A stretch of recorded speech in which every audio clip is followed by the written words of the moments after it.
আসসালামু আলাইকুম প্রিয় দর্শক, আজকে আপনাদের মাঝে এমন একটি ভিডিও নিয়ে হাজির। যারা প্যানেল কিনতে চান, আমরা যারা চিন্তা ভাবনা করে থাকি যে আমাদের প্যানেলটা কোন কোম্পানির কিনব এবং কতদিন কোন কোম্পানি চলে যাবে এবং কোন কোম্পানি প্যানেল থেকে বেশি চার্জ উৎপাদন পাবো, সেটা নিয়েই কিন্তু আজকের এই ভিডিওটা। তো আমরা অনেকেই প্যানেল কিনে থাকি, আমাদের অনেকেই বুঝি না, হয়তো প্যানেল মনে করি আমরা নিয়ে আসি আমাদের বাড়িতে। তো আমরা আজকে এই ভিডিওর মাধ্যমে উপস্থাপনা করব আমরা কোন কোম্পানি কিনলে আমাদের জন্য ভালো হবে এবং বেশি দিন যাবে। তো এখানে লক্ষ্য করে দেখুন, এই প্যানেলটা কিন্তু যে কোম্পানির আছে এখানে, এই কোম্পানির প্যানেল কিন্তু ততটুকু ভালো না। এইখানে উপস্থিত আমি দেখাচ্ছি, ভিতরে দেখুন প্লেটগুলো কেমন হয়ে থাকে।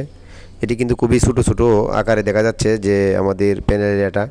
তো আপনারা যারা দেখবেন প্যানেলের কূপগুলা বড় হয়ে থাকে, সেইগুলো প্যানেল কিনবেন। তো এরকম প্যানেল কিন্তু আপনারা বাজারে কিনতে পাওয়া যায়, কিন্তু আপনারা এরকম প্যানেল কেনার জন্য চিন্তা ভাবনা করবেন না, কেননা এরকম প্যানেল থেকে আমরা চেক করে দেখেছি ভোল্টেজের মান ভালো পাওয়া যায় না। আপনারা বড় বড় কূপ থেকে থাকে সেগুলা কেনার জন্য চেষ্টা করবেন, কারণ এইগুলা প্যানেল থেকে আমরা অনেকভাবেই চেক করে দেখেছি, আমাদের ভালো মান পাওয়া যায় না। আমাদের কাছে কমপ্লেন আছে এরকম প্যানেলের। তো আপনারা এরকম প্যানেল যদি না কেনেন তো অবশ্যই ভালো সার্ভিস পাবেন। তো এখানেই এই পর্যন্ত এই ভিডিওটা। তো আপনাদের যদি ভালো হয়ে থাকে তো অবশ্যই লাইক ও কমেন্ট করতে ভুলবেন না, কেননা আমি আপনাদেরকে নতুন নতুন এরকম ভিডিও দিয়ে থাকি।